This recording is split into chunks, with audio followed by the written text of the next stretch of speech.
Assalamualaikum warahmatullahi wabarakatuh. Perkenalkan, nama Ibu Mardiana, guru mata pelajaran ekonomi kelas 12 IPS.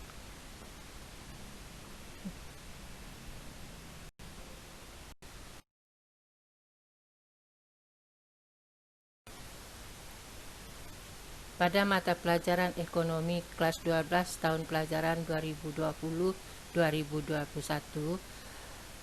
ada beberapa kompetensi dasar yang harus diselesaikan. Pada semester ganjil, terdapat 4 kompetensi dasar, yaitu terdiri dari KD 31, mendeskripsikan akuntansi sebagai sistem informasi. KD 32, mendeskripsikan konsep persamaan dasar akuntansi. KD 33, menganalisis penyusunan siklus akuntansi perusahaan jasa.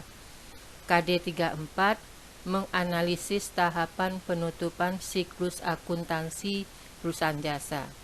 Dan pada semester genap terdapat 2 kompetensi dasar yang insya Allah akan diselesaikan pada semester 1 ini, yaitu KD 35, menganalisis penyusunan siklus akuntansi perusahaan dagang.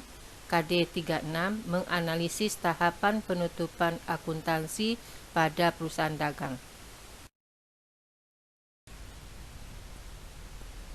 Untuk pertemuan kali ini kita akan membahas KD 31 tentang akuntansi sebagai sistem informasi.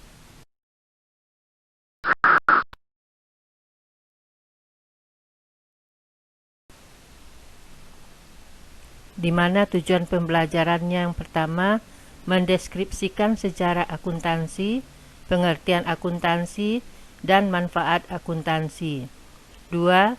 Menjelaskan pemakai informasi akuntansi dan karakteristik kualitas informasi akuntansi. 3. Menjelaskan prinsip dasar dan bidang-bidang akuntansi. 4. Mendeskripsikan profesi akuntan dan etika profesi akuntan. Untuk materi pertama tentang pengertian akuntansi. Yang pertama diberikan oleh American Institute of Certified Public Accountant. Akuntansi sebagai seni pencatatan, penggolongan, peringkasan yang tepat dinyatakan dalam uang, transaksi-transaksi dan kejadian-kejadian yang setidak-tidaknya bersifat keuangan dan penafsiran dari hasil-hasilnya. Yang kedua diberikan oleh American Accounting Association. Akuntansi sebagai proses mengidentifikasi, mengukur, dan mengkomunikasikan informasi ekonomi sebagai dasar pertimbangan dan pengambilan keputusan para pemakainya.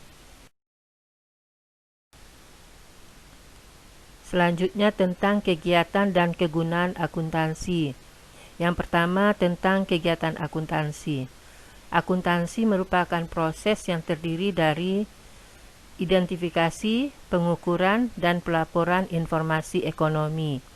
Jadi, kalau melihat kegiatan akuntansi, maka dalam kegiatan akuntansi ada 3 kegiatan pokoknya. Yang pertama, melakukan identifikasi, dan yang kedua melakukan pengukuran, yang ketiga memberikan laporan informasi ekonomi. Yang kedua, kegunaan akuntansi. Informasi ekonomi yang dihasilkan oleh akuntansi diharapkan berguna dalam penilaian dan pengambilan keputusan bagi para pemakainya. Selanjutnya tentang pemakai informasi akuntansi.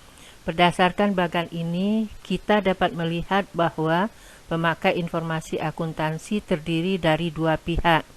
Yang pertama adalah pihak eksternal. Pihak eksternal ini adalah pihak yang berasal dari luar perusahaan yang terdiri dari investor, pemerintah, kreditor, karyawan, pelanggan, dan masyarakat. Yang kedua adalah pihak internal. Pihak internal adalah pihak yang berasal dari dalam perusahaan yang terdiri dari pemilik perusahaan dan manajemen. Selanjutnya tentang karakteristik kualitas informasi akuntansi.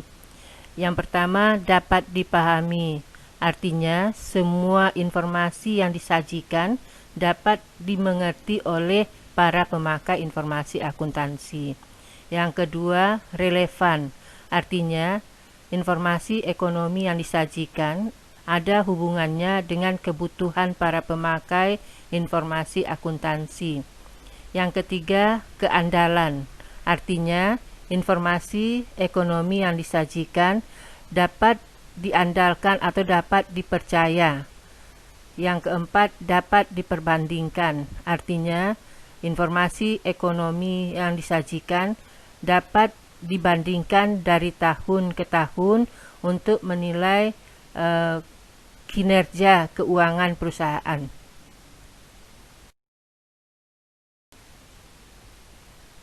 Selanjutnya tentang prinsip dasar akuntansi. Yang pertama, prinsip harga perolehan. Prinsip ini menekankan bahwa aktiva, utang, modal, penghasilan, dan biaya dicatat sebesar harga perolehan yang disepakati oleh kedua belah pihak yang melakukan transaksi. Kedua, prinsip realisasi penghasilan. Pengukuran penghasilan dapat ditentukan dari jumlah kesatuan ekuivalennya, dari jumlah aktiva yang diterima, atau dari jumlah penurunan piutang. Yang ketiga, prinsip objektif. Prinsip ini menghendaki laporan keuangan harga didasarkan pada data akuntansi yang didukung oleh bukti transaksi yang objektif. 4. Prinsip pengungkapan penuh. Laporan keuangan harus dapat mengungkapkan informasi secara menyeluruh, baik yang bersifat kualitatif maupun kuantitatif yang dapat mempengaruhi interpretasi dalam pengambilan keputusan. Kelima, prinsip konsistensi. Berdasarkan prinsip ini, akuntansi harus diterapkan secara konsisten, baik dalam penggunaan teori, metode, dasar, pedoman, maupun praktek akuntansi yang sama dengan yang diterapkan pada periode sebelumnya.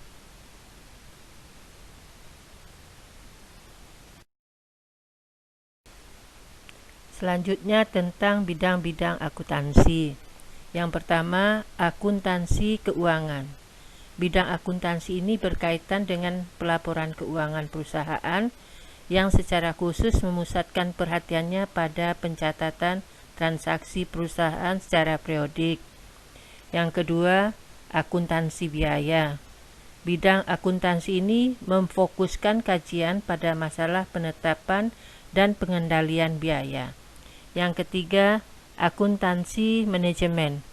Bidang akuntansi ini menekankan kajiannya pada pengendalian kegiatan perusahaan, memantau arus kas, dan menilai alternatif dalam pengambilan keputusan. Yang keempat, akuntansi pemeriksaan. Kegiatan bidang akuntansi ini berkaitan dengan pemeriksaan terhadap laporan yang dihasilkan akuntansi keuangan dan memberikan pendapat mengenai kewajaran laporan tersebut. Yang kelima, akuntansi perpajakan. Bidang akuntansi ini digunakan untuk tujuan perpajakan. Yang keenam, akuntansi internasional. Bidang akuntansi ini menyangkut transaksi khusus yang berkaitan dengan organisasi perdagangan internasional dan perusahaan-perusahaan multinasional yang lingkup aktivitasnya lebih dari satu negara dan kegiatannya berkaitan dengan kegiatan ekspor dan impor. Yang ketujuh, akuntansi lembaga nirlaba. Bidang akuntansi ini secara khusus diterapkan pada organisasi-organisasi yang aktivitasnya bukan bertujuan mencari laba. 8. Akuntansi anggaran. Bidang akuntansi ini memfokuskan kajiannya pada perencanaan keuangan perusahaan untuk jangka waktu tertentu di masa yang akan datang analisis serta pengendaliannya. 9. Akuntansi sektor publik. Bidang akuntansi sektor publik kajiannya berkaitan dengan pengelolaan dana yang berasal dari masyarakat atau keuangan negara serta pertanggungjawabnya. 10. Akuntansi pemerintahan. Bidang akuntansi ini kajiannya berkaitan dengan pencatatan dan pelaporan transaksi-transaksi yang terjadi di badan pemerintahan. 11. Sistem akuntansi.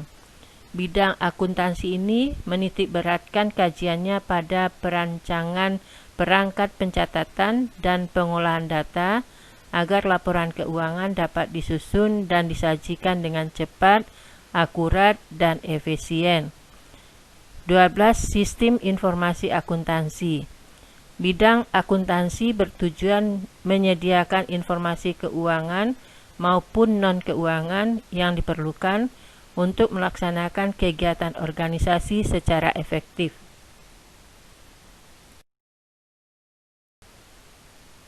Selanjutnya tentang profesi akuntan. Terdapat beberapa profesi akuntan. Yang pertama adalah akuntan perusahaan. Akuntan ini merupakan akuntan yang bekerja di sebuah perusahaan dan bertanggung jawab untuk menjalankan fungsi akuntansi di perusahaan tersebut. Yang kedua, akuntan publik. Akuntan publik adalah akuntan yang bekerja secara independen untuk melaksanakan fungsi pemeriksaan terhadap kewajaran laporan keuangan suatu perusahaan dan proses akuntansi yang dijalankan oleh sebuah perusahaan. Yang ketiga, akuntan pemerintah. Akuntan pemerintahan adalah akuntan yang bekerja sebagai pegawai negeri dan bertugas menjalankan fungsi akuntansi untuk keperluan penganggaran, pengawasan, dan pemeriksaan keuangan negara, khususnya yang sudah ditetapkan dalam APBN. Yang keempat, akuntan pendidik adalah akuntan yang bekerja di dunia pendidikan, seperti guru dan dosen yang menyebarluaskan akuntansi kepada masyarakat melalui jalur pendidikan.